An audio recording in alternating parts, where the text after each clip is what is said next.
umurid dunya waddin. Wassalatu wassalamu ala asyrafil anbiya'i wa mursalin wa ala alihi wa ashabihi ajma'in, amma ba'du.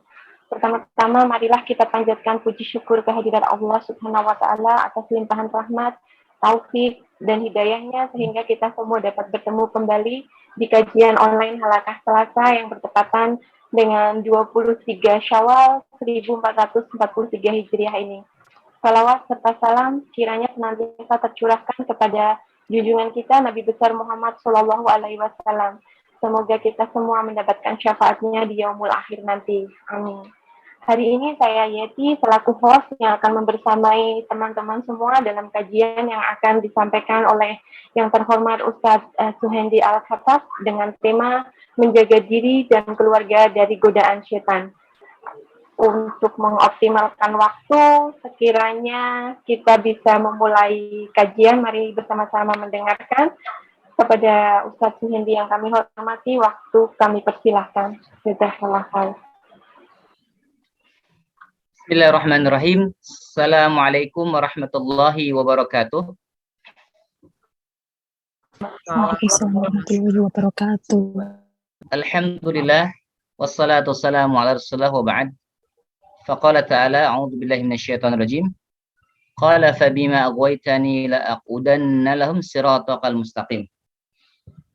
Para jamaah sekalian, alhamdulillah kita di awal berdoa kepada Allah, Allahumma inna nas'aluka ilman nafi'a wa rizqan thayyiba wa amalan mutaqabbala.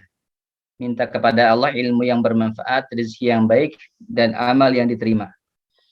Para jamaah sekalian, alhamdulillah bisa kembali bertatap ya secara online nih, luring salah online ya, daring dengan ibu-ibu di Jamaah Halaqah Selasa ya. Alhamdulillah saya 2 kali ke sana ya. 2 kali ke Hong Kong gitu ya. Dan bertemu dengan banyak jamaah. Alhamdulillah ada kenangan-kenangan baiklah di sana. Baik para jamaah sekalian, hari ini insya Allah kita bahas tema terkait, sudah masuk Bu?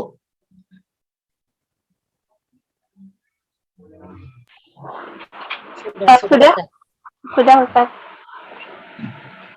Baik, jamaah sekalian, ini kita beristifadah banget ya dari waktu-waktu yang ada karena dibatasi sekali gitu ya. Tapi tetap insya Allah tetap santai, tenang dan stabil, insya Allah berkah. Mudah-mudahan. Terima kasih Bu Meda ya, Bu Imet ya atas undangannya dan juga Dede HK ini ya. Barakallahu fikum jami'an para jamaah semuanya ya. Salam pada para suami-suaminya gitu ya.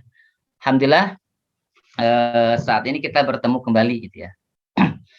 Baik para jamaah sekalian, hari ini kita akan bahas tentang menjaga diri dan keluarga tentunya dari gangguan syaitan. Sama-sama kita memahami di dalam surah Al-A'raf ayat yang ke-16 dan 17 yang nanti juga akan saya uraikan. Mungkin terkait dalil ya, saya tidak akan banyak menyampaikan secara gamblang gitu ya. Nanti saya tulis-tulis, kalaupun ada yang perlu sampaikan. Tapi yang jelas dalam slide-nya sudah saya muat gitu ya, supaya nanti kita fokus kepada diskusi saja begitu ya. Para jamaah sekalian, jazakumullah. Tentu kalau kita berbicara terkait masalah syaitan, ini kita sebut bukan hanya dari bangsa jin, tapi juga dari bangsa manusia. Sebagaimana Allah katakan, wa kadzalika ja'alna likulli nabiyyin aduwan syayatinal insi wal jin. Dan kami menjadikan musuh-musuh pada nabi itu dari syaitan, bangsa jin dan bangsa manusia. Para jamaah sekalian, jazakumullah. Nanti kalau jamaah mungkin ada hendak bertaaruf dengan saya, bisa di YouTube gitu ya, atau di internet bisa ketik saja Suhendi Al-Khattab ya. Nanti bisa bermuazahah.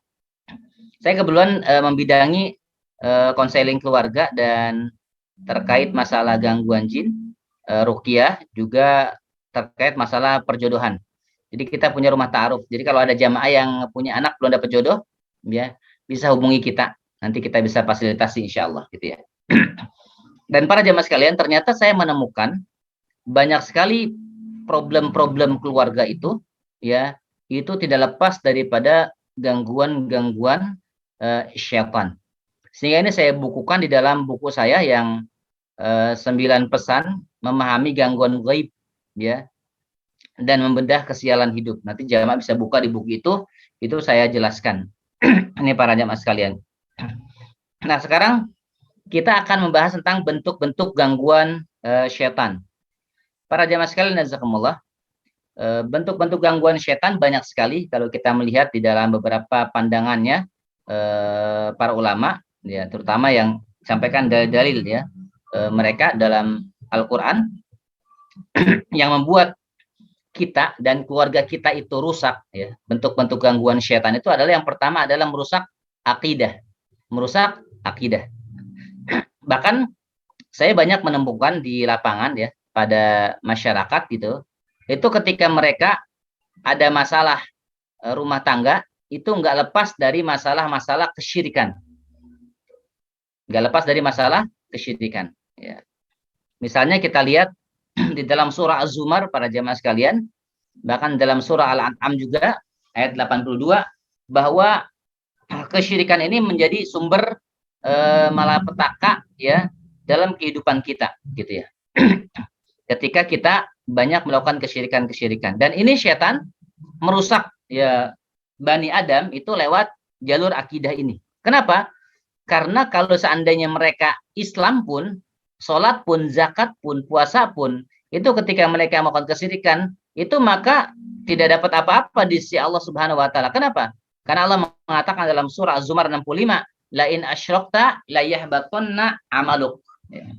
Jadi kalau kalian melakukan kesyirikan, maka, ya, akan hancur semua amalan-amalan kalian. Contohnya apa, para jamaah sekalian? Tatoyur, ya. Apa tatoyur? Merasa sial dengan suatu. Kalau Bapak Ibu jalan di Indonesia terutama, nggak tahu di Hong Kong, ya, itu ada apartemen yang tidak ditulis angkanya. Angka berapa kira-kira? Di Ada yang Hongkong tahu? tuh angka 4, angka 13. Ya, sama aja ya, orang Indonesia. Angka 13, ya. Biasa kalau rumah sakit, saya pernah beberapa rumah sakit tuh ada lantai misalkan 12, 13-nya nggak ada. Biasanya 12A, 12B. Nah, 12B ini adalah angka 13 tadinya, karena sial diubah. Kemudian juga ada di Indonesia itu kalau ibu-ibu berjamaah mencari rumah, carilah rumah tusuk sate. Kenapa rumah tusuk sate? Karena rumah itu adalah rumah yang murah. Kenapa murah? Karena membawa kesialan. Itu konon tatoyur, ya. Ini menjadi sebuah keyakinan ideologi bagi masyarakat kita, itu masih banyak sekali. Berobat pada uskun, ya. Bahkan banyak, ya, ada beberapa ketua DKM, bahkan maaf ustadz, bahkan jamaah kami sendiri, gitu ya, yang terjebak dengan ustadz dukun, ya, yang mereka berasumsi ketika ada problem, ada masalah, lari kepada ustadz, ternyata bukan kepada ustadz, justru malah kepada dukun-dukun yang berkedok ustadz alias ustadz dukun. Ini banyak sekali.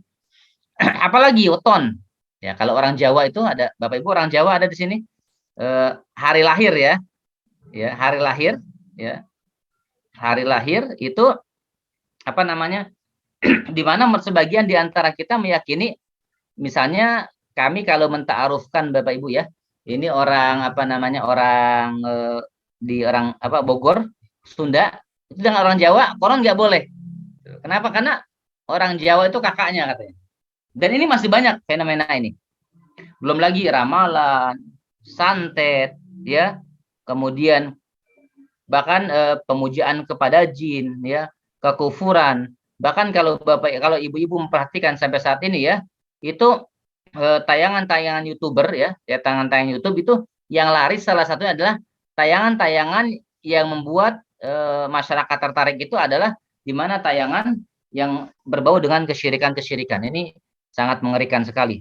Dan ini merupakan ya jebakan-jebakan setan, ya. Bahkan kalau kita lihat Bapak Ibu, ya, jamaah sekalian, ini ini gambar apa nih kira-kira? Gambar apa nih, Bu? Keris. Keris, Nah, ya, Pak? siapa yang punya keris, ayo? Tidak punya. Tidak punya, ya. Adanya pisau, Ini- Pak, di dapur. Ini adalah kitab kitab yang ini dari klien saya di Cibinong, jamaah sekalian. Ini berusia sekitar 300 tahun lebih. Ya. Jadi awalnya beliau menghubungi saya, kemudian beliau mengatakan, Ustadz, saya punya anak laki-laki 2, gitu ya. Kemudian anak laki-laki saya itu meninggal mendadak dan kami rasa sih itu agak aneh karena seperti tumbal gitu ya. Kecelakaannya tragis sekali gitu ya. Yang kedua, dia punya keluarga konflik terus, bermasalah, banyak konflik pada keluarganya. Kemudian jamaah sekalian beliau minta dia diruqyah gitu ya, minta konsultasi kepada saya. Saya bilang tidak semua masalah itu harus diruqyah, saya bilang begitu kepada jamaah. Karena jamaah kita ini apa-apa diruqyah, apa-apa diruqyah. Padahal ruqyah itu tidak menyelesaikan masalah pragmatis begitu ya. Akhirnya kita sampaikan ternyata apa jamaah sekalian? Saya tanya kepada mereka, Bapak ini terjadi konflik masalah rumah tangga, anak meninggal mendadak dan sebagainya begitu ya. Ini kira-kira saya tanya, punya nggak benda-benda pusaka yang tersimpan gitu ya? Karena banyak mereka yang bermasalah rumah tangga ini karena menyimpan benda-benda seperti ini. Bahkan ada jamaah yang rumah tangganya bercerai, anak gadisnya susah ya mendapatkan jodoh. Itu dampak buruk daripada ya, kesyirikan orang tuanya. Ini jamaah sekalian jazakumullah. Dan ternyata dia mengatakan begini, Ustadz, kami ini tidak punya benda apapun. Kami percaya jimat itu syirik. Tapi kami punya Al-Quran. Dan Al-Quran itu hampir 300 tahun lebih. Itu tersimpan pada di atas lemari gitu ya. Kata beliau. Dan nggak ada yang berani buka. Dan ini Qurannya, para jemaah sekalian. Ternyata pas kita buka, ini bukan Quran. Apa? Lihat, ini kitab-kitab mujarobat. Yang seperti ini yang untuk mengobati orang-orang sakit. Ya, atau untuk menyihir orang. Akhirnya kita ini hampir dijadikan manuskrip oleh teman-teman dosen di UIN. Kemudian tidak jadi ya, akhirnya kita bakar. Dan setelah itu baru Allah berikan banyak kebaikan keberkahan pada keluarganya dan anak gadisnya pun dimudahkan untuk menikah. Ini para jamaah sekalian. Ini kalau ada jamaah orang tua yang punya begini hati-hati ya berdampak kepada keturunan. Hal ini juga terjadi jamaah sekalian ya. Ini benda apa nih? Ada yang tahu ini jamaah? Namanya apa ini? Pernah lihat, Pak. Hah? Apa namanya, Bu? Nggak pernah lihat. Oh, nggak pernah lihat ya? Nah. Kalau bagi seorang yang berinteraksi dengan ruqyah, bahkan di Hong Kong, ini para teman-teman ya BMI, ini banyak yang membawa ini. Ya. Oh, apa namanya tuh? Yang suka namanya mereka ya? Atau wafak. Oh. Ya. Jadi saya ketika di sana hadir itu banyak BMI yang mengeluhkan tentang masalah ini. Ini warisan orang tuanya, ya. Dia nggak nyaman hidupnya dan lain-lain lah, ya. Ini juga sama, ya. Jimat, bahkan ada patung-patung. Ada jamaah saya di Hong Kong waktu itu, ya tidak sebutkan namanya begitu ya. Beliau sakit aneh, ya. Setelah saya observasi, qadarullah ma syafa'al, ternyata di rumahnya banyak patung. Akhirnya patungnya saya minta dibersihkan. Dan alhamdulillah biiznillah Allah berikan kelapangan, ya kemudahan, kesehatan, kesembuhan. Gitu ya. Makanya hati-hati benda-benda yang seperti ini. Itu para jamaah sekalian. Jadi berbicara terkait gangguan yang pertama yang terjadi pada keluarga kita itu adalah masalah kesyirikan. Ini yang sangat sering terjadi di masyarakat kita dan ini merupakan gangguan-gangguan dari syaitan. Nah, yang kedua apa bentuk gangguan? Itu adalah al-ain. Nah, ini ain. Apa itu ain? Ain kalau jamaah sekalian bisa melihat, nanti bisa dilihat di YouTube saya atau juga di Instagram saya. Apa itu ain? Ain itu artinya mata. Jadi al-basar. Ya. Bahkan dalam sebuah hadis Rasulullah mengatakan aktsaru man yamutu min ummati ba'da qada'illahi qadar ya'nil ain. Sebab yang paling menyebabkan banyaknya kematian pada umatku setelah takdir Allah itu adalah karena ain. Nah, ini banyak fenomena-fenomena seperti ini ya di masyarakat.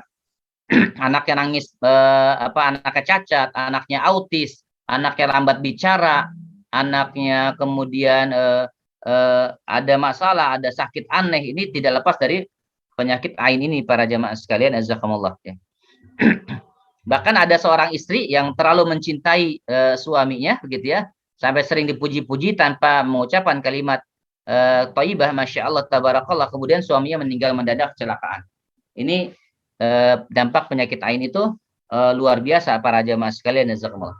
Dan ain ini pun bisa terjadi kepada rumah tangga jamaah semuanya, ya. Dan ini merupakan gangguan-gangguan setan yang membuat kita, ya, ini lalai kepada Allah Subhanahu wa taala.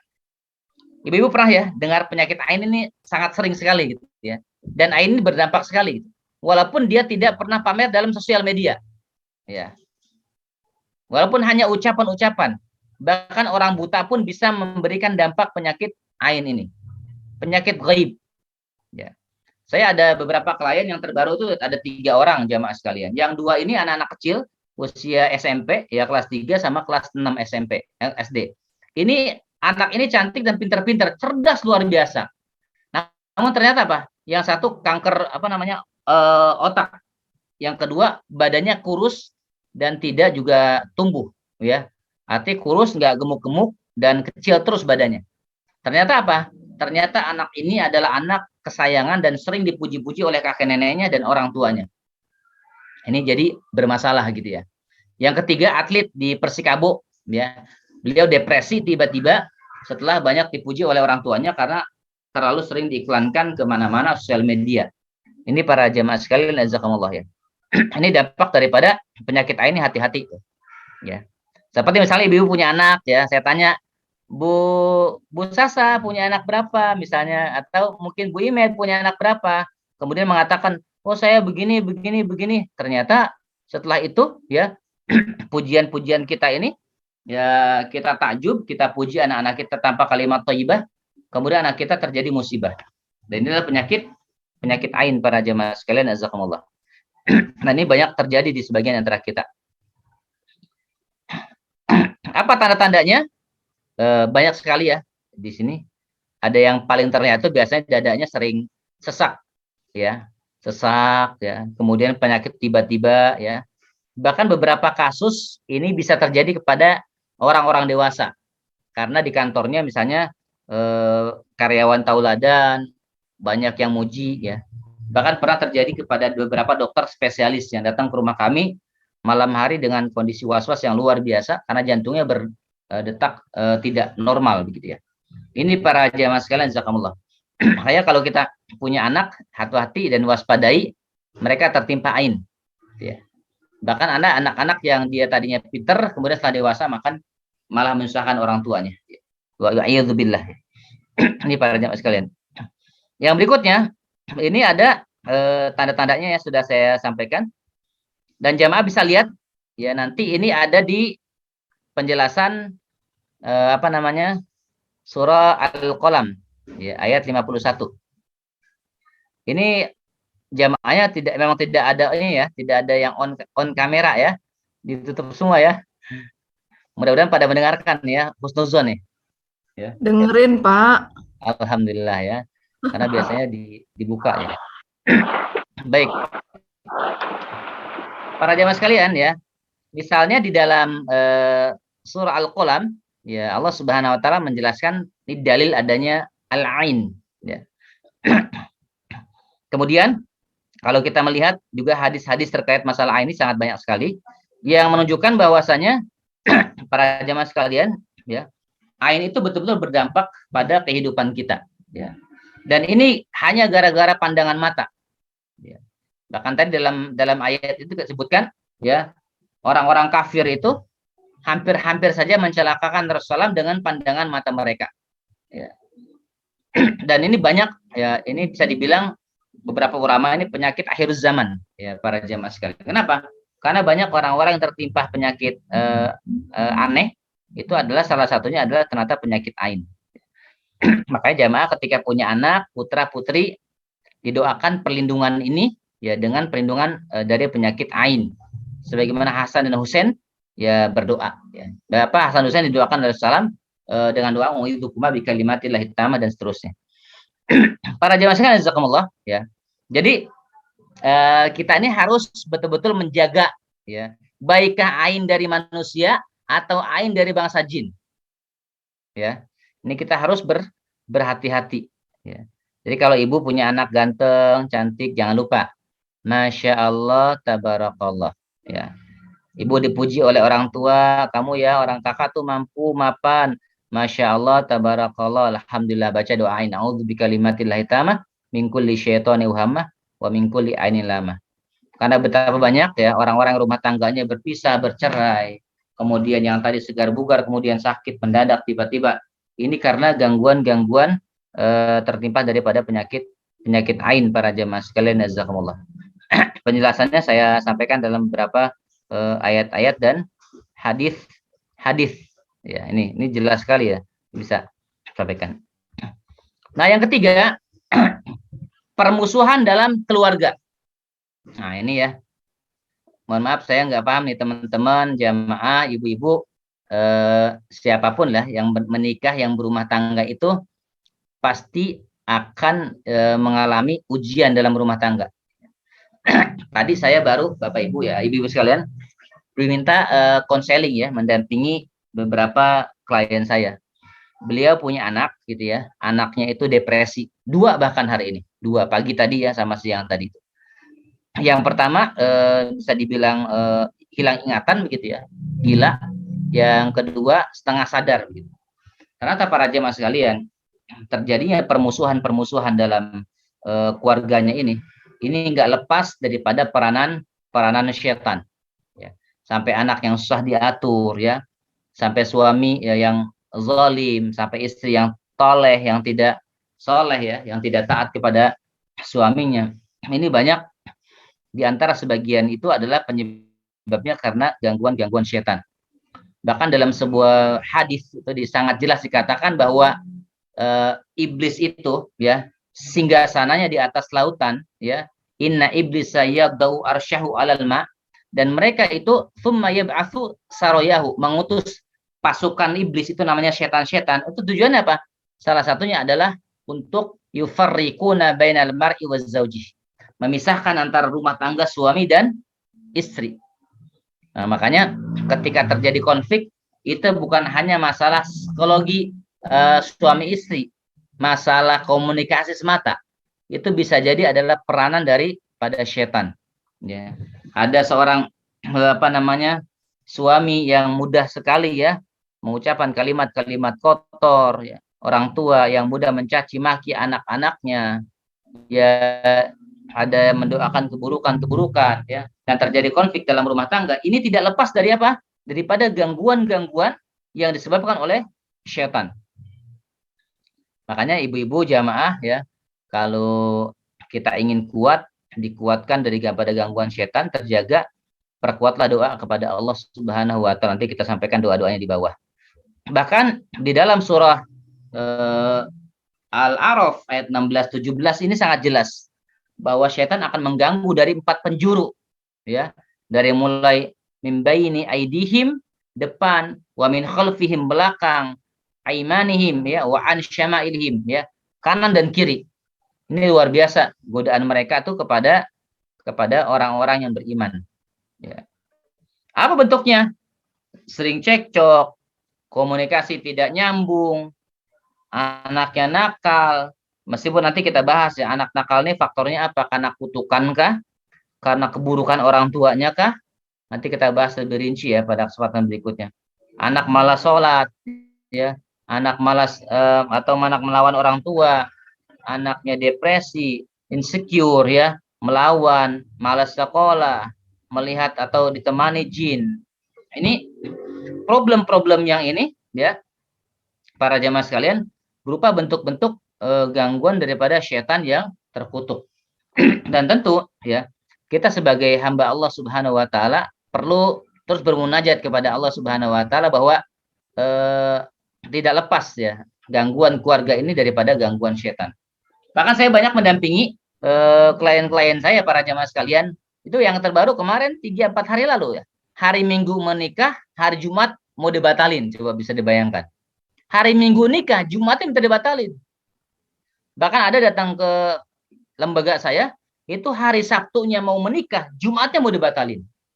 Padahal sudah sampai jual-jual Fortuner gitu ya. Kalau beliau cerita ke kami itu buat biaya pernikahan. Keluarga sudah kumpul. Ya. Dan tidak jarang ya, juga yang sudah menikah, ini yang belum menikah mau menikah dibatalkan, Kemudian yang sudah menikah membina rumah tangga sekian tahun itu tidak harmonis, bahkan bercerai di hari-hari tuanya. Bahkan ada salah satu klien saya, para jamaah sekalian, beliau mau pensiun 2 tahun lagi. Bisa dibayangkan, ASN ya, pegawai negeri. Rumahnya besar, bisa dibilang mapan. Tiba-tiba 2 tahun lagi mau pensiun, dia ditinggal kabur sama istrinya. Ya. Bahkan depositonya dibawa, sampai ATM-nya juga dibawa, ini sama istrinya dan 2 anaknya yang sudah besar-besar. Dan ternyata para jamaah sekalian, kalau kita telusuri, ini nggak lepas daripada gangguan-gangguan syaitan. Apakah karena faktor rumahnya yang membuat kesialan? Apakah karena mungkin ya lemah doanya? Atau karena kelalaian-kelalaian yang lainnya? Bahkan termasuk tadi jebakan daripada syaitan. Kenapa? Karena siapapun yang menikah itu adalah ya faqad kamala nisfaddin, sempurna agamanya. Sebaliknya, kalau mereka tidak sempurna, tidak menikah atau bercerai, itu adalah ya agamanya yang nggak lengkap kalau nggak nikah. Nah, ya, kalau menikah itu kata Rasulullah apa? Idza tazawwajal abdu faqad kamala nisfaddin, sempurna agamanya. Falyatakillah fi nisbal baqi, sempurnakanlah bertakwa pada separuh yang lainnya. Makanya jamaah, kalau sudah menikah jaga betul suami-suaminya. Kalau ada yang belum menikah, ya segera menikah. Belum ada jodohnya, hubungi saya. Kita bantu nanti insya Allah. Kita carikan ya orang Indonesia, boleh nanti kalau ada ya, mudah-mudahan orang-orang luar juga kalau memungkinkan jodohnya. Ini para jamaah sekalian, jazakumullah. Nah, berikutnya. Nah, ini as-sihir. Ini bentuk-bentuk gangguan setan juga. Ya, kalau sihir ini mungkin jamaah nanti antara sihir dengan ain, itu kata para ulama, sebetulnya lebih berbahaya ain. Kenapa?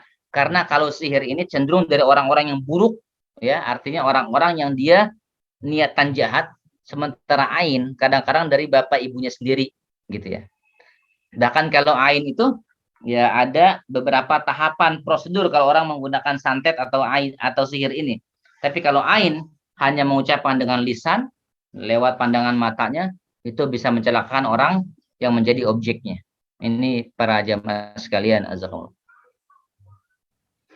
Bisa kelihatan ini mungkin kedengeran nggak videonya? Kedengeran tapi berisik. Berisik.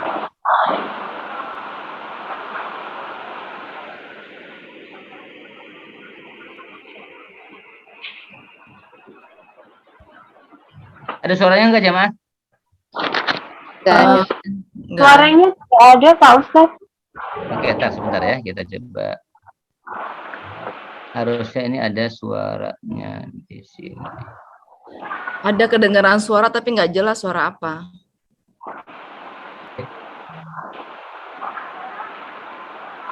Alif lam Kedengeran suaranya? Iya.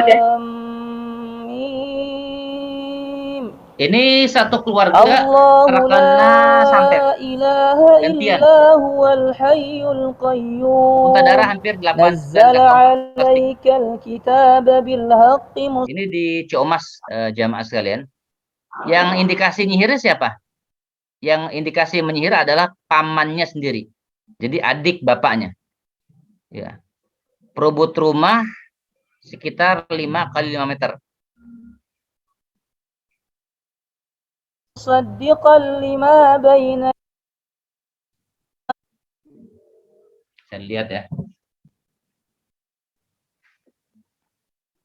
Samawati wa ma fil ardh. A'udzu billahi minasy Ini kejadiannya pada saat kesurupan massal di sebuah kampus Bogor Educare di Kota Bogor. Ya, hampir sekitar 40 orang yang kesurupan. Ya. Pada saat itu memang kondisi darurat sekali. Didampingi dari pagi sampai sore. نزل عليك الكتاب بالحق مصدقا لما بين يديه وأنزل التوراة والإنجيل. Kondisi pun sangatlah sekali kondisi saya. Muntah darah terus keluar. Nah, ini para jamaah sekalian. Ini bentuk-bentuk sihir nyata yang terjadi. Ini ada seorang, maaf, beliau itu merasakan ada yang tidak beres pada dirinya. Kenapa? Karena dia ingin menikah namun merasa kesulitan dan merasa ada semacam bola yang masuk ke mulutnya. Perasaan beliau ya. Dan itu antaranya sadar dan tidak sadar. Sehingga kita coba observasi, kita coba cek, ternyata beliau bereaksi. Ya, para jemaah sekalian. Kedengaran suara ya, jemaah ya? Kedengaran, Pak. Kedengaran Ya, Pak Ustadz. baik. Baik jemaah sekalian. Nah ini kemudian bereaksi. Ya. Meskipun orang di ruqyah itu tidak harus muntah ya. Ada yang tenang, tentram, begitu. Tapi ini bereaksi. Nah, ini Pak sekalian. Bahkan beberapa klien kami itu hanya sedang Zoom begini saja, kan kita berapa kajian online ya. Kemarin dari Jepang juga, dari daerah luar kota. Itu ketika berkonsultasi begini, itu langsung bereaksi jamaah sekalian. Makanya ini jamaah-jamaah yang apa namanya, yang hari ini ikut kajian, kalau tidak ada yang muntah berarti insya Allah aman-aman semua, sehat semua ya. Meskipun nggak ketahuan nih ya. Sehat-sehat semua mudah-mudahan ya, aman-aman Biasanya semua. memang virusnya nggak muncul Pak, kitanya Pak kalau kajian online. Iya tuh. Dimaklum Bu. Baik. Memang begitulah kalau online ya. Baik jamaah sekalian ya. Nah, ini yang kedua ya. Ini yang ketiga. Ini yang lebih memprihatinkan. Ini seorang ummahat, maaf sekali. Beliau dipoligami, kemudian ya luar biasa ya, suaminya itu mengalami gangguan pada kemaluannya itu. Naudzubillah tsumma naudzubillah. Seperti pisau. Setelah kita ini tanganin, bereaksi hebat luar biasa. Tidak kita akan tayangkan ya. Ini dikelilingi oleh keluarganya. Dan ini para jamaah sekalian ya, hal-hal seperti ini bisa terjadi banyak sebagian di antara kita ya. Karirnya lambat ya, kemudian terhambat kesuksesannya, kemudian banyak masalah dalam rumah tangganya, banyak terjadi kecekcokan dalam keluarganya. Ini luar biasa. Ini kami dampingi, bahkan ada di Bogor ustadz dia kena sihir ya, perebut pondok pesantren ya, naudzubillah min dzalik ya. Kemudian di Lampung juga ada ustadz bertahun-tahun, bahkan sampai sekarang beliau kemarin sebelum diruqyah oleh kami itu beliau susah sekali berpuasa Ramadan, merasakan sebuah kesakitan yang luar biasa ya. Alhamdulillah biidznillah kemarin kita dampingi itu sembuh sekarang. Bapak para jamaah sekalian jazakumullah. Allah memberikan kesembuhan kepada beliau, kesehatan kepada beliau, dan sudah pulih kembali. Dan ini ternyata bukan hanya bentuk kesakitan, bisa jadi perceraian, bisa jadi dipelet. Jadi kalau ibu-ibu punya suami gitu ya, yang jarang nyisir gitu ya, terus jarang rapi pakaian, tiba-tiba rapi pakaiannya, tiba-tiba nyisir rambutnya, wah tiba-tiba suami pakai bedak, wah ini hati-hati ya, jangan-jangan ada keanehan-keanehan pada suami itu bisa jadi ya, itu adalah gangguan sihir ya, termasuk ya kemandulan ya, termasuk ya was-was, bisikan-bisikan, tidak puas wudhu sekali, ngebasuh tangan, nyuci tangan sekali sampai beberapa kali. Ini bisa jadi adalah faktor-faktor daripada gangguan-gangguan sihir ya. Sampai ada yang mengalami bipolar mungkin begitu ya. Bahkan gangguan-gangguan kejiwaan ini perlu kita waspadai ya. Sampai ada akhwat-akhwat yang terhalang jodohnya di Kota Bogor tuh ya. Kita jodohkan sama si ini, sama si fulan-fulanah, kemudian belum juga berhasil gitu, sama si ini gagal, sama si itu gagal. Ternyata setelah beliau ruqyah mandiri, setelah konsumsi bidara atau sider ruqyah, baru bereaksi, ternyata muntah hebat luar biasa. Ada anak gadis yang belum pernah haid ya, sampai usia 25 tahun, kemudian setelah kita coba tangani, baru beliau haidnya keluar ya. Banyak sekali fenomena-fenomena ini dan terjadi pada masyarakat kita para jamaah sekalian ya. Makanya kita perlu waspada terkait masalah ini, karena ini pun dijelaskan di dalam Al-Quran. Kita harus yakini ini. Meskipun tadi ya, masalah hidup kita tidak selalu jin, tidak selalu sihir. Attitude, perilaku, sikap kita itu juga menentukan bagaimana ya kita dalam keseharian kita itu ya, kita sakit sehatnya bisa tentukan bukan hanya sekedar gangguan jin, tapi bisa juga karena perilaku atau sikap kita yang keliru. Ini para jamaah sekalian jazakallah. Ada yang mandul ya, ada yang kemudian sakit aneh, ada yang kemudian istri tidak bisa berhubungan dengan suaminya. Ini banyak gangguan-gangguan ini terjadi, tertimpa sebagian di antara kita. Bahkan kalau saya ke ke Hong Kong waktu itu beraneka rupa ya, itu para BMI yang mereka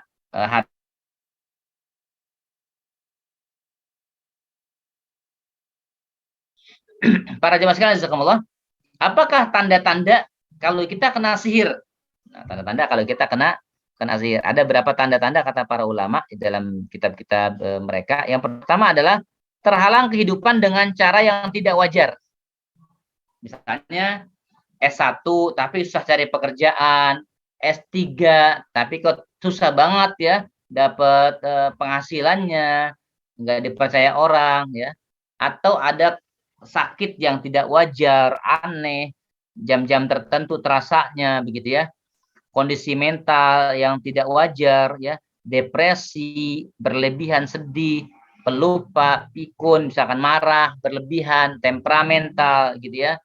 Kemudian melihat mendengar suara-suara yang aneh. Ini tanda-tanda sihir, termasuk mimpi ular ya atau mimpi yang menyeramkan. Ini para jemaah sekalian merupakan tanda-tanda gangguan sihir. Makanya kalau jamaah mimpi mimpi buruk itu jangan ceritakan ya ke siapapun ya, kecuali hanya sekedar untuk misalkan konsultasi, dan itu pun hati-hati sekali. Nah, kalau mimpi buruk tuh ibu jamaah segera baca ta'ud, berludah ke sebelah kiri, dan jangan ceritakan ke siapapun. Itu kalau mimpinya buruk para jamaah sekalian, jazakumullah. Yang keempat, ya tandanya apa?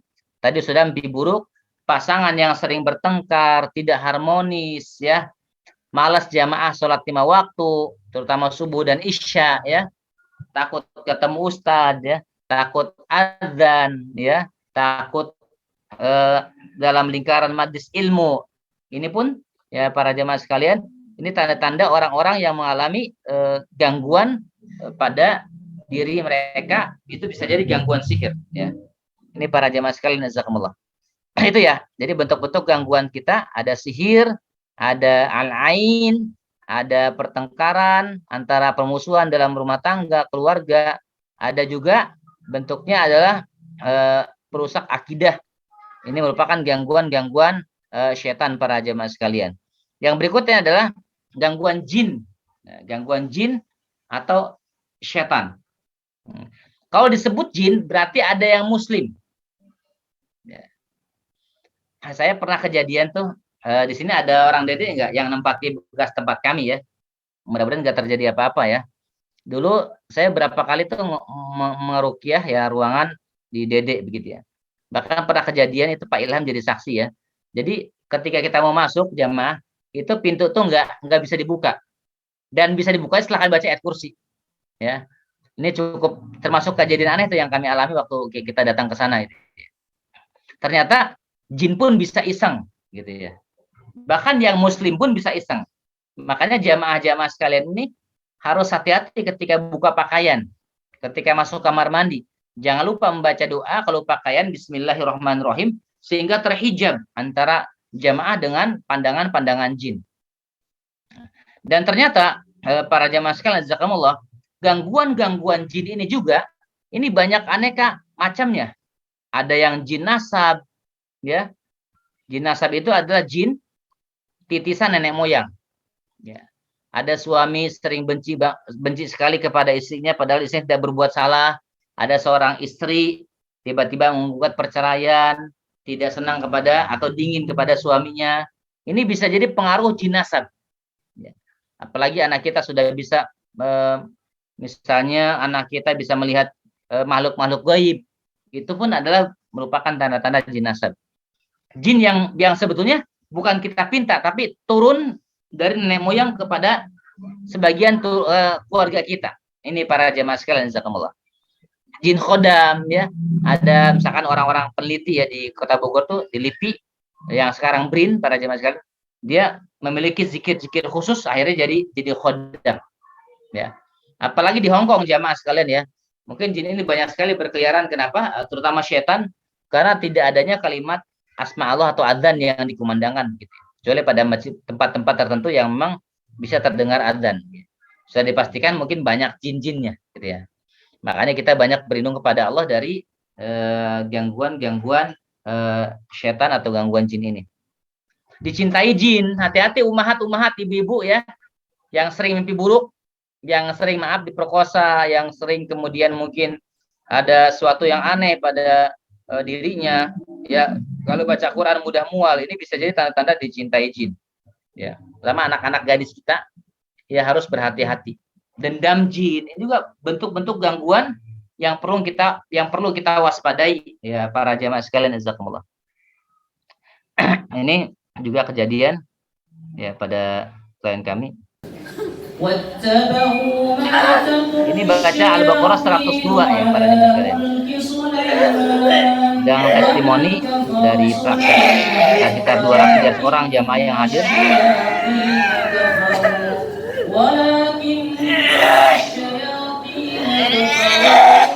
Langsung di tempat ya kita praktekkan para jamaah sekalian, ini mengalami gangguan juga. Ini sama juga. Apa tanda-tanda gangguan? Apa tanda-tanda gangguan jin? Emosi tidak stabil, sering marah atau mudah putus asa, sulit dan tidak khusyuk dalam salat, malas hadir dalam kajian atau majelis ilmu. Tapi kalau diajak ke mall, wah semangat. Tapi kalau buat ngaji, wow malesnya minta ampun. Nah ini hati-hati ya Mas El ya. Ada penyakit yang tidak terdeteksi oleh medis, ya. Ada penyakit yang sebelum kita sakit, tapi kalau ke dokter nggak terjadi apa-apa ya, aman-aman saja, ya. Diobservasi itu aman-aman saja. Tidak kuat lama dalam baca Al-Quran. Nah ini hati-hati ya. Baru Yasin, dah ngantuk. Ini tanda-tanda ya kita gangguan. Terutama tidak kuat dari 15 ayat. Ya. Satu halaman tuh beratnya minta ampun, hati-hati jamaah. Ya. Apalagi tidak mau menikah, malas, tidak bergairah hidup ya, takut azan. Ini tanda-tanda beberapa gangguan. Ada ketidakharmonisan di rumah, sering melihat penampakan jin atau syaitan, sering mimpi buruk, sulit jamaah subuh dan isya, sering kesiangan ya. Apa sebabnya? Bisa jadi ya dia dicintai jin, berobat pada dukun, tindakan bodoh jin, salah zikir amalan dan lain sebagainya. Ini bisa menjadi masalah. Apa solusinya dari gangguan itu para jemaah sekalian? Satu, perbanyak dalam hidup kita ad-du'a wa zikir. Sunnah. Minimal doa yang saya share ini ya. Ini ada beberapa klien saya yang mengamalkan ini, masya Allah, tabarakallah, Allah sembuhkan, sehatkan dari sihirnya. Sudah banyak sekali dengan izin Allah, ya. Allah yang tolong, Allah yang lindungi, Allah yang sembuhkan, ya para jemaah sekalian, ya. La ilaha illallah wahdahu la syarikalah, kul mulku wa lahul hamdu wa huwa ala kulli syai'in qadir. Ini doa buat perlindungan dari ain. Ini buat mohon perlindungan buat anak ibu yang perempuan. Ini buat anak yang laki-laki. Ini buat kebahagiaan keluarga supaya sakinah, suaminya betah sama ibu, sama anak-anak harmonis, anaknya soleh-solehah. Ini doanya. Sebut namanya bagus lagi. Robbi habli minas salihin. Sebut nama anak-anak kita. Ini biar lebih ajeg, lebih terasa. Ini doa agar jangan sampai nikmat yang Allah berikan saat ini jangan sampai hilang. Ini untuk yang usia terutama 40 tahun ke atas. Ya jamaah. Ada di sini yang 40 tahun ke atas? Ya, atau enggak ngaku? Ya. Ada Pak, saya. Ya. Alhamdulillah Bu ya. Ya ini banyakin doa ini Bu. Terutama kalimat ini indah sekali nih. Di kalimat ini nih. Wa aslih li fi dzurriyyati. Ya. Jadi jamaah sekarang kalau punya anak, ya ada anak 3, 4, kalau saya kan 6 anak ya. Kalau kita punya anak, jamaah sekalian, doakan jodohnya, sebut fulan, ya fulana, jodohnya, karirnya, pendidikannya, kuliahnya, masa depannya. Sebutkan dari sekarang, doakan. Supaya ya Allah berkahi. Doa kita yang berulang kepada anak, insya Allah Allah kabulkan. Itu dengan penuh keyakinan tentunya. Ini doa ini bagus sekali, nanti bisa saya share ke Bu Imet ya, sudah saya share tadi. Atau ruqyah mandiri ya. Kalau kita misalnya tadi doa, ya udah ruqyah mandiri aja, nggak perlu ustadz. Tapi kalau berat boleh melibatkan ustadz, mangga silahkan. Ini para jamaah sekalian jazakumullah ya. Apa namanya caranya. Yang kedua, konsumsi kurma ajwa 7 butir setiap pagi. Menolak racun, menyembuhkan dari penyakit as-sihir. Ini sudah paham nih. Kurma ajwa biasanya banyak bermunculan Ramadan biasanya kalau di Hongkong ya. Al-hijamah. Nah, ini Bu Imet bagiannya nih ya, mungkin ya. Siapa yang belum pernah dibekam? Ayo. Yang belum pernah dibekam siapa? Jangan sampai ya. Bisa dibekam lah ya. Sekali aja seumur hidup enggak apa-apa. Ya dikeluarkan tuh. Yang suka adat-adatan, yang emosinya enggak stabil, ya, yang suka marah-marah, ya. Yang kalau kurang duit suka sepanang. Nah, ini ya. Yang kalau anak bikin ulah luar biasa ini. Yang malas sholat, bantu hijamah. Keluarkan ya setan yang mengalir dalam darah itu, ya membantu sekali. Sidir ruqyah, ya ini yang kita produksi, yang mau ya jamaah sekalian bisa menggunakan ini buat anak nakal, bandel, yang ada gangguan jin, bisa juga malas ibadah untuk konsumsi ini bisa juga ya bidara ruqyah. Ini istihad beberapa ulama dalam ruqyah menggunakan ini ya para jamaah sekalian azakumullah. Ini yang berikutnya ya bisa juga untuk ya menangani ya orang-orang yang misalnya terkena ain dengan menggunakan sidir ruqyah ini juga boleh jamaah sekalian jazakumullah. Dengan apa lagi Ustaz? Dengan mandi air hujan. Nggak tahu di Hongkong ada hujan apa enggak ya. Kalau Ibu jamaah pulang ke Indonesia, nah bagus ya. Nanti bisa mandi air hujan. Tapi ingat, setelah turun 15 menit hujannya, baru mandi air hujan. Beberapa kali kami mengobati orang depresi, ya yang kita sinkronkan dengan ruqyah, dengan sidir ruqyah, itu Allah sembuhkan biiznillah dengan menggunakan air hujan mandi. Tabaruk bil matar ya, dengan air hujan. Yang kelima apalagi jamaah sekalian? Air zam-zam. Nah, ini juga membantu untuk kesembuhan ya.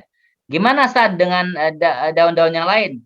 Kalau ada risetnya, penelitiannya bisa dari ulama yang muktabar terpercaya, boleh aja silakan kalau mau digunakan ya. Tapi jangan sertai berlebihan dengan begini begitunya padahal tidak ada ya sunnahnya misalnya. Yang keenam jamaah sekalian, yaitu bagaimana cara kalau ada terjadi permusuhan? Dicek dulu, observasi. Kenapa sering konflik? Ya. Kalau anak misalnya sering anak kayak tadi yang kami dampingi anaknya depresi, ternyata bukan karena setan, tapi karena sering dikutuk sama orang tuanya. Maka orang tuanya harus bayar kafarot.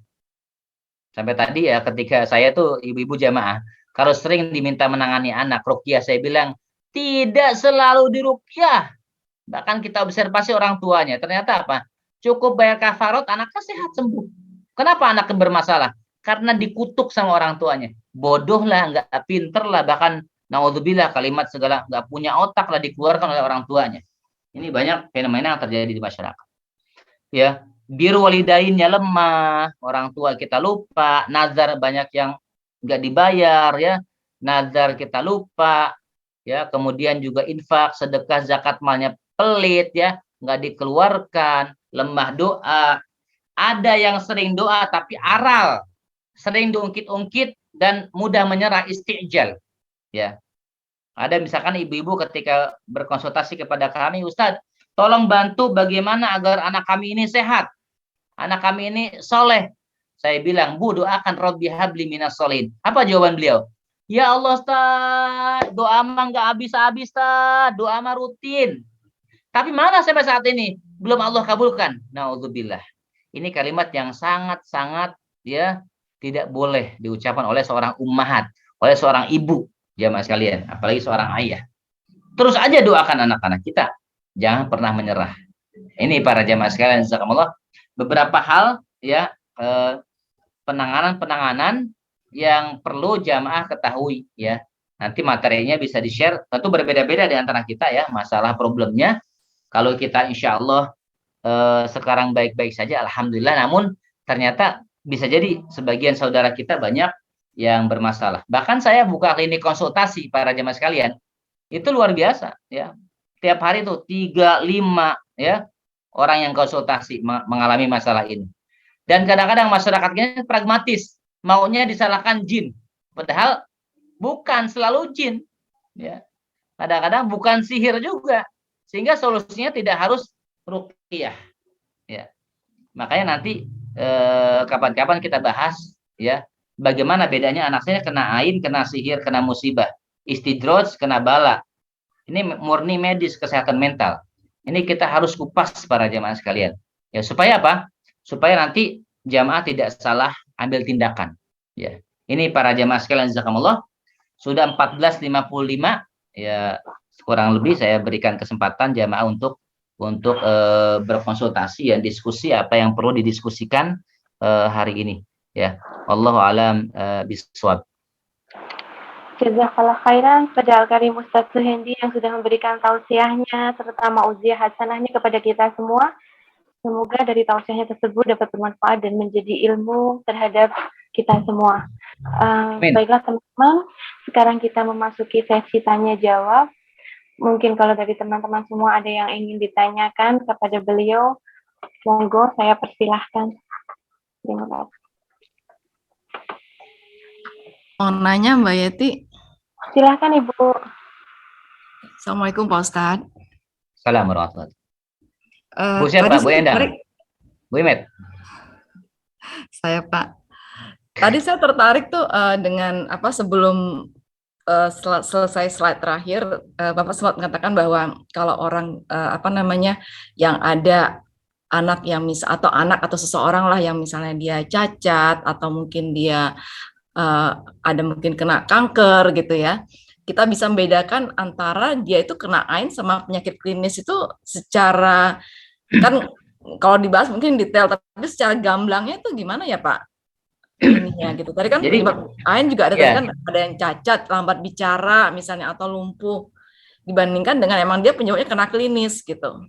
Ya, misal begini saja, kan ini kan di pengalaman rupa-rupa dan rekaya macam-macam ya. Seperti kemarin begini, ada dokter kaku. Saya diminta menangani dokter yang kaku. Ini cacat. Apa masalahnya coba dokter? Ya, kita kan bingung gitu ya, sebagai manusia. Ya kita minta tolong sama Allah, kita observasi, ternyata apa? Ternyata dokter ini qati'ur rahim, ya. Memutuskan tali ikatan kerabat atau ikatan rahimnya dengan anaknya. Jadi dia punya anak, dia kawin lagi, mohon maaf ya, dikawin lagi, istrinya diceraikan, dikawin lagi, dia punya anak, anaknya dikasih satu rumah. Nah, kamu papi kasih satu rumah ya, berapa miliar gitu.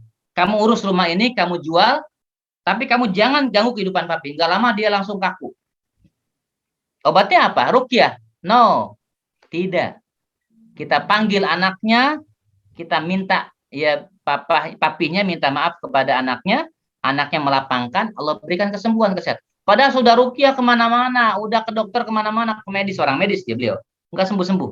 Nah, membedah itu memang butuh kejelian ya. Tapi yang sering begini polanya, cenderungnya ya, kalau ibu-ibu sakit, ibu-ibu ini sakit ya, sakit, itu jangan cari kemana-mana. Carinya kemana dulu? Tentu kepada Allah, kepada Rasulullah. Ya, artinya bagaimana takwa kita kepada Allah. Yang kedua, bagaimana perlakuan ibu pada suami. Ini kalau istri ya, ini pertanyaan. Misalnya maaf, Ustaz, saya ruqyah sama Ustaz Faizar, Ustaz Abu Sauki, Ustaz ini nggak sembuh-sembuh. Ya sama aja Bu, sama beliau kita ruqyah nggak sembuh juga gitu ya. Jadi nggak perlu ruqyah lah. Jadi gimana Ustaz? Temui saya sama suami ibu. Ini contoh konkret ya. Kata beliau apa? Enggak, kami tidak masalah. Temui, mau sembuh enggak usah ruqyah, saya bilang. Kita temui suaminya, ternyata apa? Suaminya tidak ridho pada kehidupan istrinya. Ini kalau istri, ini gambaran ya, itu kepada suami berat hubungannya. Nah, terus juga tadi dokter kaku itu karena zolim pada anaknya. Nah, kalau anak yang bermasalah itu cenderung adalah bapak ibunya. Ya. Banyak ini kalau kami ceritakan pengalaman-pengalaman luar biasa. Ada anak cacat, ternyata orang tuanya itu memutuskan tali silaturahmi sampai 13 tahun tidak bicara sama orang tuanya.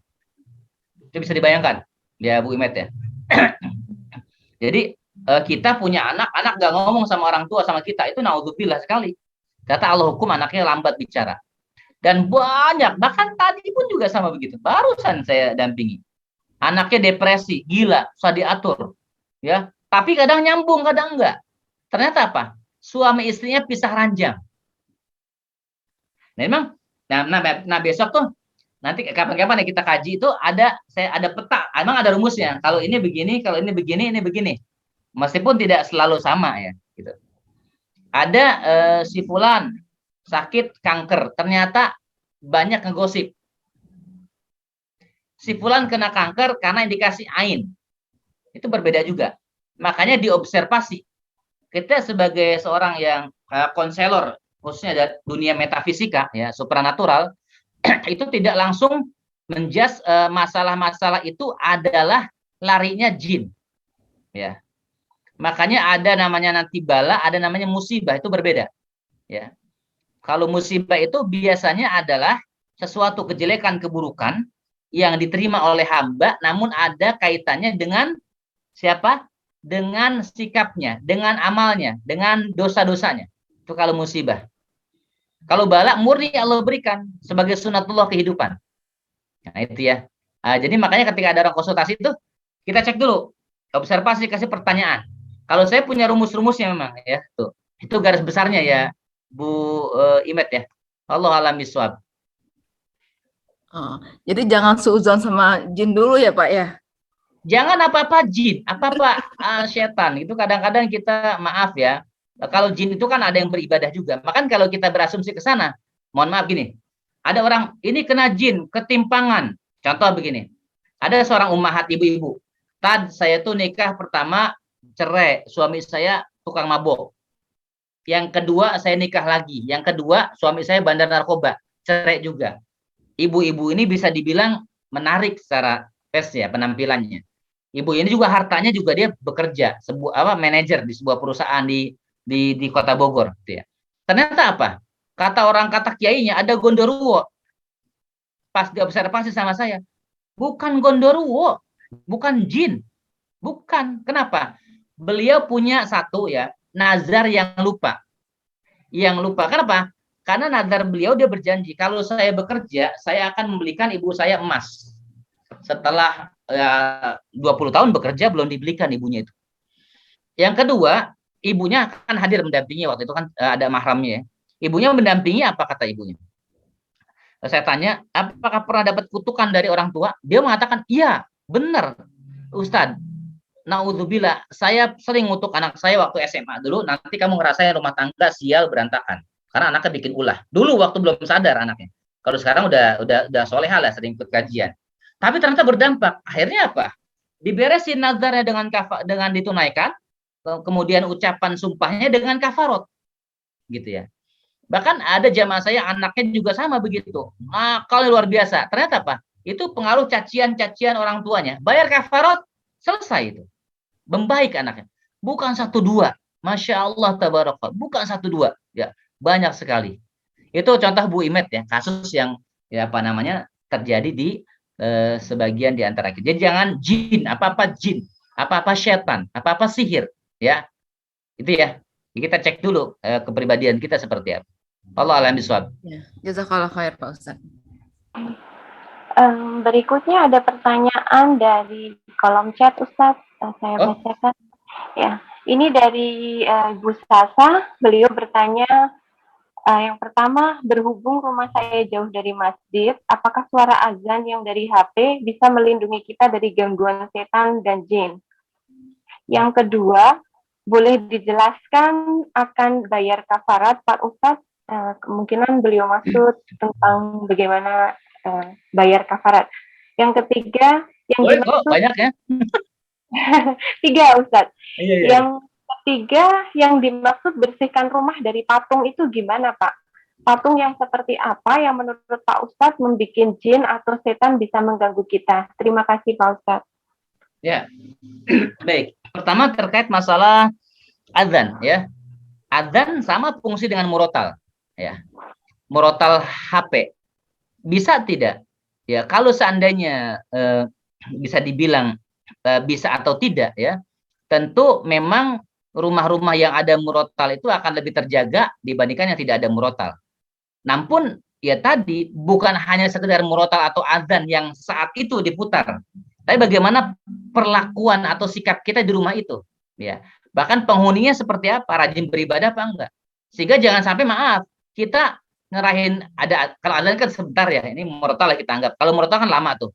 Kemudian murotal berputar sampai 24 jam, tapi kita nggak baca Quran, kan sama saja. Karena ada ruhnya. Kan substansinya bukan sekedar bacaannya, tapi berinteraksi dengan keluarga tersebut, berinteraksi dengan Quran itu, yang menjadi penjaga benteng itu. Nah, kalau murotal saja, ya sama juga kita nyewa orang ngaji di rumah gitu ya. Nanti ya tidak membekas gitu ya.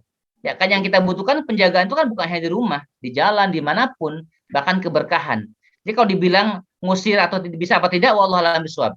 Yang jelas beberapa hadis ketika ada terdengar kalimat adzan, maka setan pergi. Kalau udah adzan udahan gimana saat? Ya balik lagi dia. Ya, ke dormitorinya begitu. Ya. Makanya jamaah di rumah jangan melepaskan di apa namanya? Di shelter itu ada sekitar 10 ayat Al-Baqarah yang tadi disebutkan di slide itu. Nanti dibaca aja. 1 sampai 5, 255, 256, 257, 284, 285, 286. Ikhlas, Falak, Anas. Didaumkan pagi petang. Itu la tadkhulu syaitan wa yanfiru syaitan.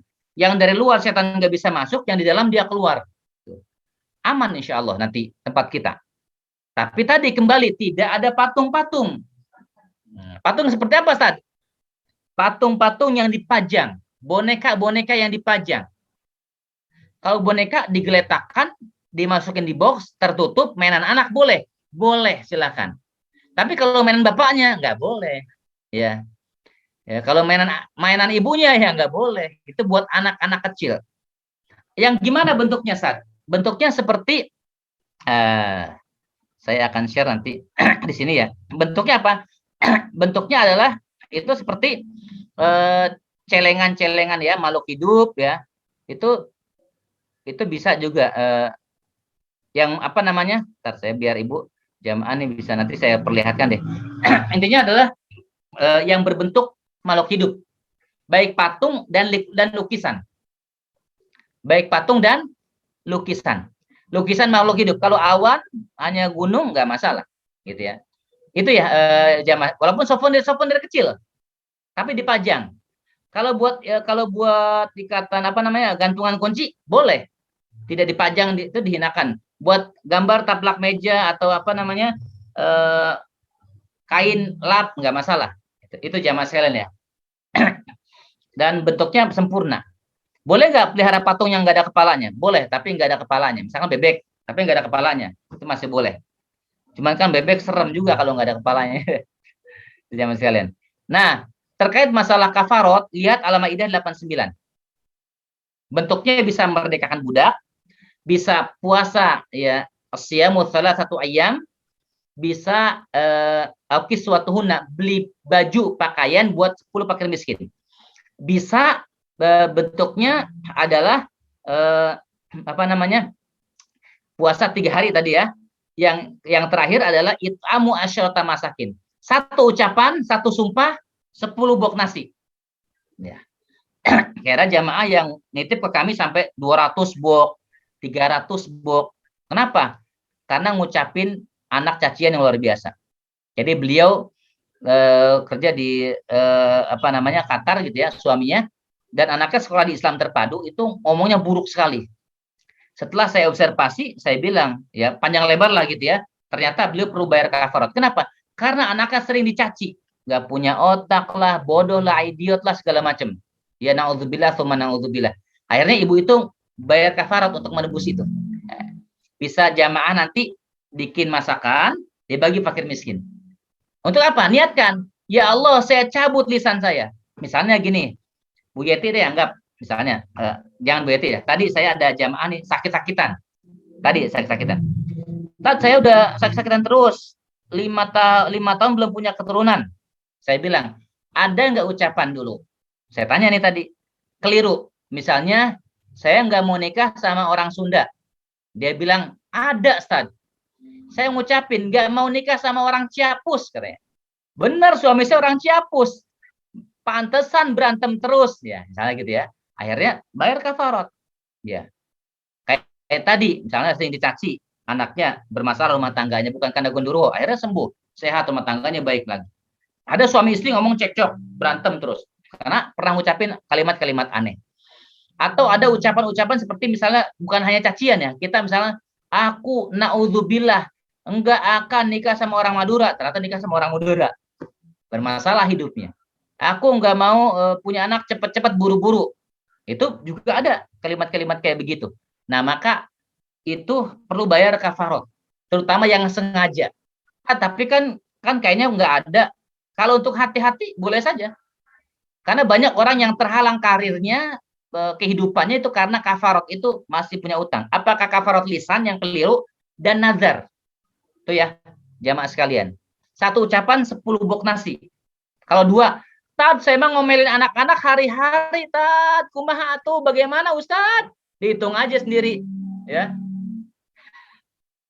Ya, itu ya, jamaah hati-hati ya.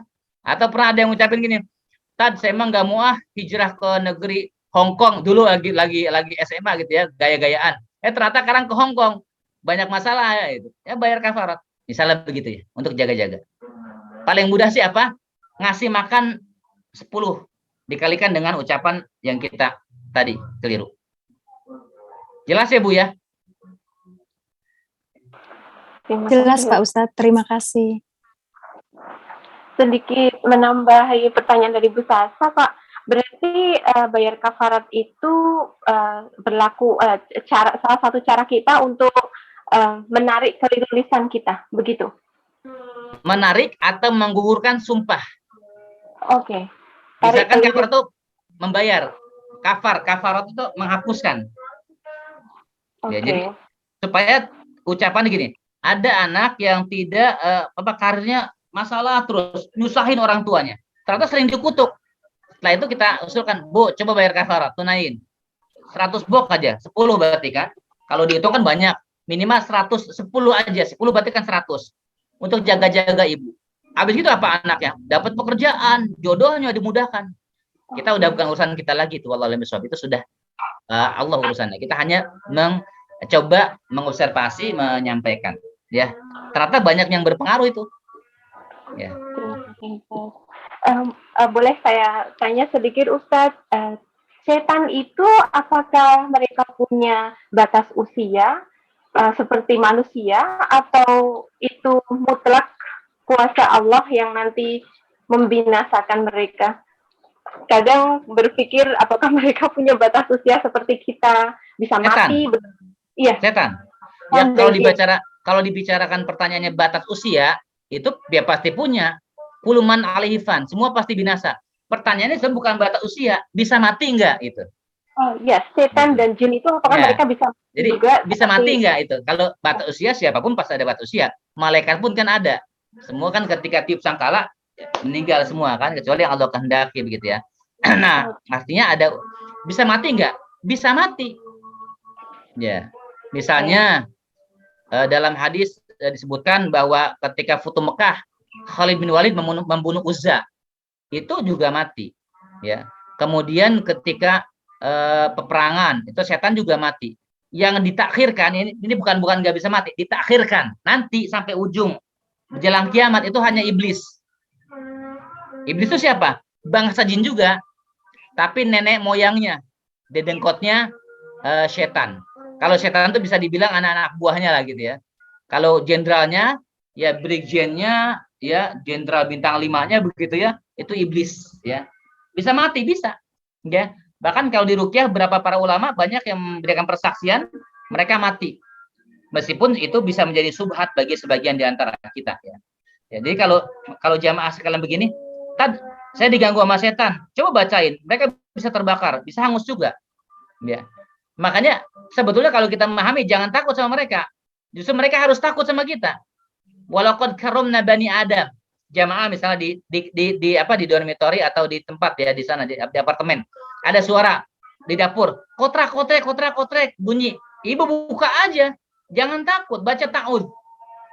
ya. Bahkan sekali-kali nanti coba dipercikan sider ruqyah yang tadi saya itu, dipercikan coba apa yang ada gangguan apa tidak, terutama buat apa namanya di rumah yang bermasalah gitu. Ini para jemaah sekalian. Jadi dengan ayat Qur'an banyak bu hadis-hadis. Salam juga pernah diganggu oleh ifrit ya. Mereka bisa mengganggu kita dan namun tidak sembarangan mengganggu ya. Kalau jamaah kuat pikirnya, doanya insya Allah aman ya dari gangguan mereka. Terutama tadi la ilaha illallah wahdahu la syarikalah wal mulku wa lahul hamdu ya. La ilaha illallah wahdahu la syarikalah wal mulku wa lahul hamdu wa huwa ala kulli syai'in qadir. Itu baca 100 kali habis subuh sama habis asar ya. Wallahu a'lam. Baik, Ustaz, terima kasih. Silahkan ibu-ibu yang Ya, lain. makasih jemaah sekalian. Masih ada sedikit waktu. Bisa langsung kepada Pak Ustadz atau mau ditulis di kolom chat. Bu Imet mungkin mau menambahi atau sudah cukup? Udah tadi. Udah. Sepertinya. Mbak, boleh nanya? Oh, monggo, sure. Oh ya, terima kasih. Sama-sama. Assalamualaikum. Gini, kalau ada kita terindikasi kena santet, itu apa harus dicari buhul-buhulnya atau gimana cara ngobatinya? Gitu aja, Mbak. Ya.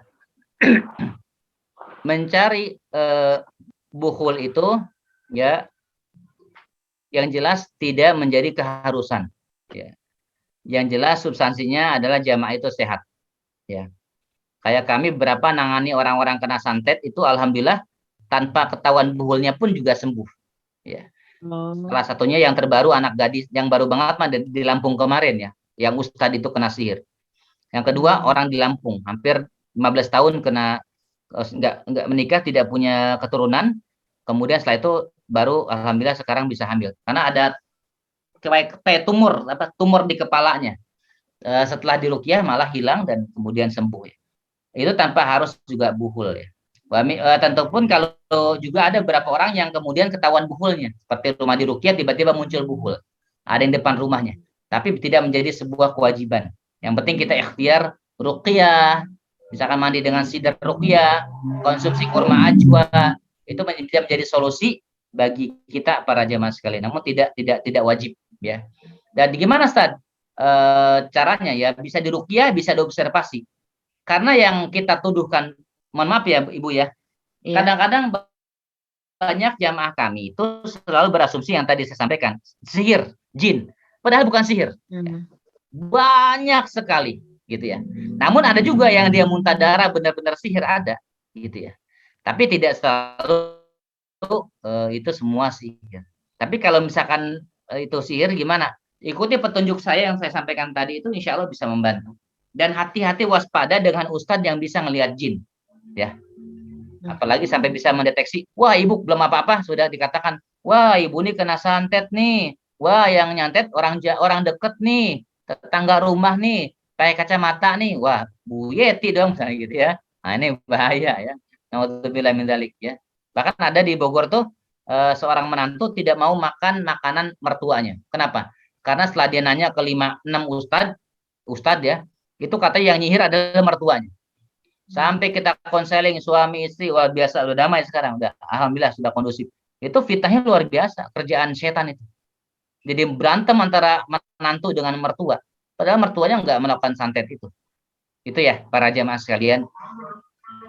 Kita berlindung kepada Allah dari hal semacam itu. Terima kasih Ustaz. Ada lagi ibu-ibu? Nanya lagi deh Mbak Yeti. Monggo Bu Imet. Ustaz, tadi kan ngomong observasi gitu, itu kayaknya key-nya ya, apa namanya, awal dari sesuatu sebelum kita melakukan langkah berikutnya gitu loh. Nah, apakah dengan observasi ini kita bisa sendiri atau kita perlu bantuan orang, atau misalnya dengan kita dengan kita berikhtiar sendiri tuh mungkin nggak sih kita ini melakukan observasi gitu? Sangat mungkin. setelah nanti ikut kajian saya itu sangat mungkin nanti. Nanti akan berkaca-kaca tuh. Meskipun ya tadi memang kan tetap aja kita ini kan ya kita kadang gini aja Bu. Kita kan sakit penyakit dalam. Kita bisa kan kira-kira ini kalau kita ini kayaknya jantung, ini apa? Tapi kan kalau dokter tahu kan nanti kan diobservasi dikorelasikan dengan mata, dengan tangan, apa dengan apa kelebaman apa segala macam. Oh ini bukan jantung, ini hanya sakit GERD misalkan, mah ini hanya apa itu kan begitu. Jadi tetap kita butuh ahlinya gitu ya. Namun kalau memang mau nanti setelah nanti kapan kita bahas ini kemudian mau observasi, ya nanti paling setelah kajian pada berkaca-kaca. Karena banyak setelah kami kajian di beberapa tempat di Kota Bogor, Depok, Bekasi, Jakarta, itu setelah ikut kajian ini, oh ternyata saya ini mengalami gangguan mental. Oh saya ini kena AIN ya, gitu ya. Oh saya ini kalau tadi kan baru definisi. Tapi kalau kita misalkan mau membedakan mana itu misalnya istidroj, mana itu sihir, itu mana ini ada ini ya apa namanya ada tata caranya gitu ya supaya apa ya kita nanti mudah mengetahui ya apa itu gangguan-gangguan yang terjadi pada diri kita. Ya. Ini para jamaah sekalian ya Bu Imet ya. Ini musibah ini banyak nih. Misalnya begini, ada jamaah kami punya anak mandul, ya. Ternyata apa? Dia pelihara kucing. Namun kucingnya itu di ini apa namanya? Mohon maaf di steril. Oh. Jadi kayak itu belum ketahuan sama ibu bapaknya. Saya bilang, Bu, bertobat pada Allah ya, gini. Anak gadis cantik lagi, Bu. Anak saya cakep-cakep, tapi kenapa ya jodohnya susah banget. Akhirnya kita usulkan begini, baru dimudahkan oleh Allah. Wallahu a'lam bishawab ya. Makanya tadi ini kan ya penemuan-penemuan saya di lapangan kan. Awalnya kan saya peruqyah dan ustadz saja, tapi lama-lama ya jadi konselor. Bahkan banyak psikolog itu jadi klien saya, dokter itu jadi klien saya karena yang bagian metafisik kebetulan kan disertasi saya terkait masalah ini ya, masalah membedah bisa dibilang ini problem-problem yang kadang-kadang metafisika nggak kelihatan tapi berpengaruh gitu ya. Ada misalkan Brigjen, kok saya nggak naik pangkat ya, kenapa ya, tolong dong bantu. Saya bilang, ya saya bukan dukun, saya bukan Tuhan Pak. Kalau Bapak mau naik pangkat, coba kita ikhtiarkan, undang saya home visit ke rumah. Saya diundang ke rumahnya, 1 bulan naik pangkat. Kok bisa naik pangkat?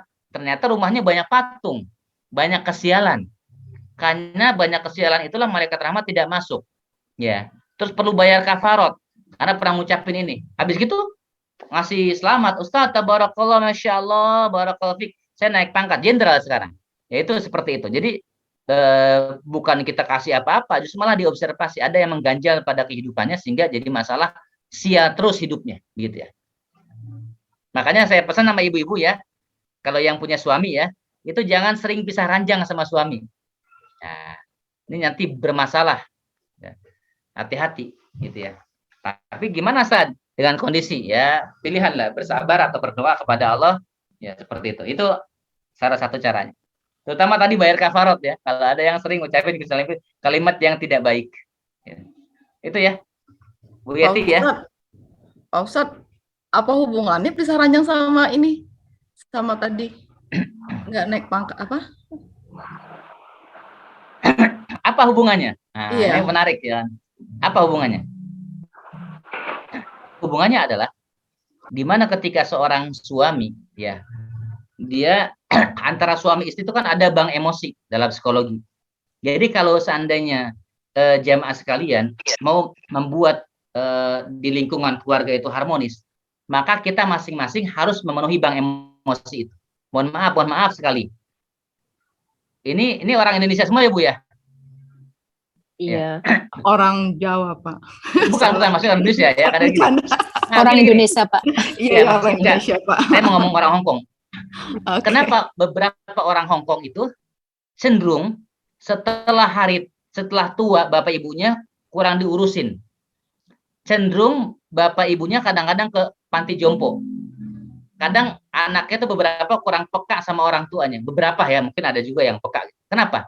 Karena yang mengisi saldo emosi anaknya itu adalah BMI-nya. Sehingga kadang-kadang banyak kejadian orang-orang Hongkong itu lebih sayang kepada pembantunya daripada orang tua. Misalnya pembantu sampai dikasih ini itu begitu ya. Beberapa ya, tidak semua. Kenapa? Makanya kalau ada BMI yang tulus ya, nyentuh bayi, maaf nyebokin, ngurusin, itu nanti dia akan lebih sayang kepada BMI itu yang tulus tadi ikhlas itu ya, daripada ke orang tuanya. Dan begitu juga suami istri. Kalau suami istri itu yang seharusnya rumah tangga itu ibadah bersama, ya dalam hal ibadah itu bukan hanya terkait masalah nafkah lahir batinnya, tapi juga berinteraksi, menjadi koam, suami pemimpin yang baik, istri menjadi pendamping suami dan lain sebagainya. Tapi nggak terjadi pada keluarga itu, maka terjadi sebuah ketimpangan atau masalah. Suami istri kalau pisah ranjang apa masalahnya? Misalnya pisah ranjang dalam artian bertengkar ya. Kalau pisah ranjang dalam artian misalnya berjauhan karena kondisi ini lain. Kita belum bahas itu. Kalau dia pisah ranjang berantem, ini berarti ada masalah. Dan masalah yang dilakukan oleh orang tua itu pasti akan sangat berintegrasi kepada anaknya. Anaknya pun jadi uring-uringan. Coba deh, lihat aja. Orang tua yang bermasalah, kemungkinan besar anaknya bermasalah. Bukan 1-2. Hampir 15 tahun saya mendampingi problem yang beginian. Makanya kayak tadi nih. Tahu anak saya depresi gini-gini. Saya bilang, Bu, nggak usah anak lah, saya tanya. Ibu bapak berapa tahun pisah ranjang? Dia bilang apa? Ustadz kok tanyaannya sadis banget. Kami 10 tahun atau 11 tahun pisah ranjang. Saya bilang, dia itu masing-masing. Bahkan, maaf, tidak lagi berhubungan. Ini berdampak kepada anaknya. Apalagi tambah sering cekcok, macam-macam. Karena kalau pisah itu, saldo emosinya tidak terpenuhi. Coba deh Bapak Ibu, kalau ada jamaah, sering berinteraksi, sering ngobrol, sering mengisi saldo emosi. Nanti kita bahas saldo emosi, rekening atau bank emosi. Itu akan membuat ini dekat antara suami istri. Termasuk anak-anak, terutama 5 tahun pertama. Dari mulai sentuhannya, hadiahnya, waktunya, itu perlu diperhatikan. Karena kemarin ada jamaah kami, maaf ya, dia, mohon maaf ya Bu ya, Pak ya, ada kalau ada ya, ini kawin lagi. Ternyata dia kawin lagi itu suaminya bukan karena istrinya itu kurang cantik, bukan, cantik. Tapi istrinya kurang mengisi saldo emosi suaminya. Sementara saldo emosi suaminya, maaf, pelayanan, dia kan bahasa cintanya pelayanan. Dia tuh maunya kalau makan dilayani, ditemani, dicuciin piringnya. Sementara kata si istrinya, makan kayak di warteg aja, ya makan ditungguin gitu ya, kemudian dilayani, ngambil aja sendiri. Kata suaminya, bahasa cinta saya itu adalah pelayanan, saya butuh. Sementara yang melayani suami ini di tempat kerjanya adalah, maaf, janda-janda. Maka yang penuh di saldo emosi suaminya siapa? Janda tadi. Pagi ditanya, Mas udah sarapan? Belum Dek, kata jandanya nih, mohon maaf ya, atau gadis muda gitu, dikasih sarapan. Siangnya ditemenin makan siang. Pulangnya bahkan ditanya lagi. Yang perhatikan janda itu, akhirnya dia jatuh cinta kepada janda. Dan istrinya yang tadi ada di jiwanya itu akan keluar. Kenapa? Karena luapan jiwanya si suami itu penuh dengan saldo rekening jiwa si janda tadi. Nah, makanya penting kita perhatikan tuh antara hubungan suami istri karena berdampaknya kemana-mana, termasuk karir, termasuk ada suami, maaf ya, dia nggak maju-maju hidupnya. Kenapa? Karena pelit pada suami, pada istrinya.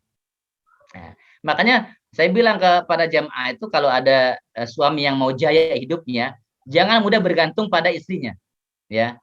Dan istri juga kalau mau suami maju, jangan dimanjakan suami itu. Dalam artian apa-apa disupport gitu. Disupport dalam artian misalnya finansial. Biarkan suami bersemangat. Istri ini support cukup dengan doa saja, dengan ketaatan, dengan pelayanan gitu ya. Ini kalau di Bogor ya terutama ya. Makanya cenderung orang yang sama-sama bekerja itu kalau tidak bisa menjaga menyeimbangkan frekuensinya, itu akan cenderung bercerai. Bahkan ya yang tidak bekerja pun kalau nggak bisa tuh akan bercerai juga. Ini bukan masalah kerja tidak kerja, tapi masalah terus belajar untuk saldo emosi tadi. Itu Bu Imet tadi kita bahaslah kapan-kapan ya, kesempatan waktu. Makanya tuh pentingnya ngaji kita belajar. Allah lebih suap. Cukup Bu Imet ya. Ya. Terima kasih Ustaz sekali lagi. Masya Allah banyak sekali ilmu dan mauziah hasanah yang kita dapat hari ini semoga menjadi amal buat Ustadz juga, dan kita semoga bisa mengamalkannya dan memperkuat fondasi iman kita sebagai ibu-ibu untuk terus memperbaiki iman Islam kita ke depannya. Amin. Sekiranya sudah waktunya kita sampai di penghujung acara, saya tutup sesi tanya jawab untuk kajian hari ini. Alhamdulillah, izinkan saya selaku pembawa acara memohon maaf yang sebesar-besarnya apabila ada kata-kata dan sikap saya yang kurang sopan dan tidak berkenan di hati. Mari kita ucapkan syukur alhamdulillah bersama dan mengakhiri majelis hari ini dengan doa akhir majelis. Subhanaka Allahumma wa bihamdika asyhadu an la ilaha illa anta astaghfiruka wa atubu ilaik. Akhirul kata wabillahi taufiq wal hidayah. Wassalamualaikum warahmatullahi wabarakatuh. Waalaikumsalam warahmatullahi wabarakatuh.